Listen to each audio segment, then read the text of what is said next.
वो बृहस्पति के शिष्य थे, तो हम बापूजी के शिष्य हैं। बापूजी कोई असाधारण व्यक्तित्व तो नहीं है, बहुत बड़े व्यक्तित्व हैं। इनका तो महिमा मेरे जैसा व्यक्ति क्या, स्वयं शारदा और ब्रह्मा विष्णु महेश भी गाए महिमा तो गा नहीं सकते हैं, इतने महान है बापूजी।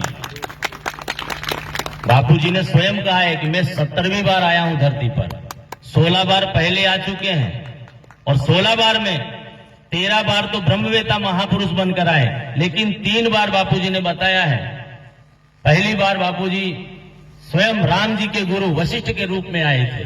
हमारे गुरुदेव राम जी जो समस्त संसार को तारने के लिए जिनका मंदिर बना जन्मभूमि में, उस राम जी के गुरु बनकर त्रेता में वशिष्ठ रूप में बापूजी प्रकट हुए थे।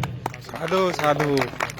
और दूसरी बार द्वापर में जब भगवान कृष्ण जगत का उद्धार करने आए, तब भगवान कृष्ण भी ढूंढ रहे थे मैं किसको गुरु बनाऊं, क्योंकि मैं मनुष्य रूप में आया हूं। तब बापूजी सांदीपनी रूप में अवतार लिए थे और बापू कृष्ण का उद्धार किया था।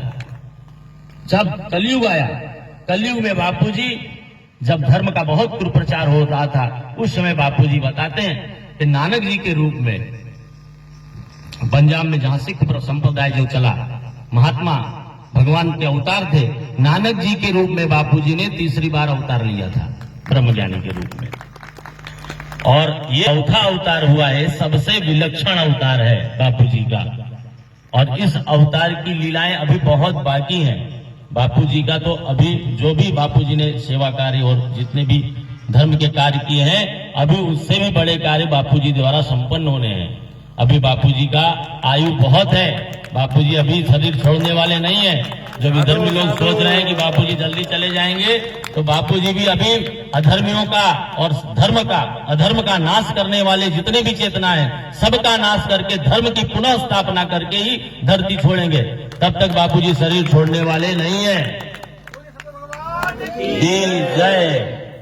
तो बापूजी को तो जो अभी वहां के माननीय जेलर साहब हैं, उनके तुकाराम जी ने हमको बताया था, तो वो जेलर साहब के गुरुदेव जब आए तो उन्होंने उनको दंडवत प्रणाम किया बापूजी को, और बताया कि बापूजी की आयु, उन्होंने हस्तरेखा विशेषज्ञ थे, उन्होंने जब बापूजी की हस्तरेखा देखी तो बापूजी बोले, बापूजी आपकी तो अभी 137 वर्ष आयु है, आप तो 137 वर्ष अभी धरती पर रहेंगे।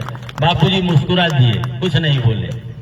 तो बापूजी को समझना सबके बस की बात नहीं है। बापूजी अथाह है, अगम्य है, और बापूजी तो लीला कर रहे हैं। एकांतवास की लीला जो है बापूजी ने सर्वप्रथम कह दी थी। मैं 2006 में एक साधक को लेकर गया था दीक्षा दिलाने के लिए, और मेरा संकल्प था स्वयं का कि मैं जिस दिन दीक्षा लूंगा वापस घर लौटकर नहीं आऊंगा।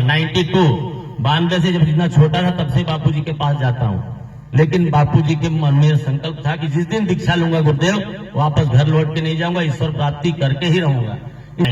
हम और आप उतना ही कर पाएंगे जो गुरुदेव ने हमको आज्ञा दी है। गुरुदेव ने हमें आज्ञा दी है कि सेवा करो और साधना करो। सेवा क्या करनी है, जो गुरु का ज्ञान है वो घर घर तक पहुंचाना है। हम लोग आज एकत्रित सेवा के उपलक्ष्य में हुए माला पूजन का निमित्त बनाकर हमारा है कि घर घर बापू के संदेश को पहुंचाना है हम सबको। और वो सेवा, वो संदेश कैसे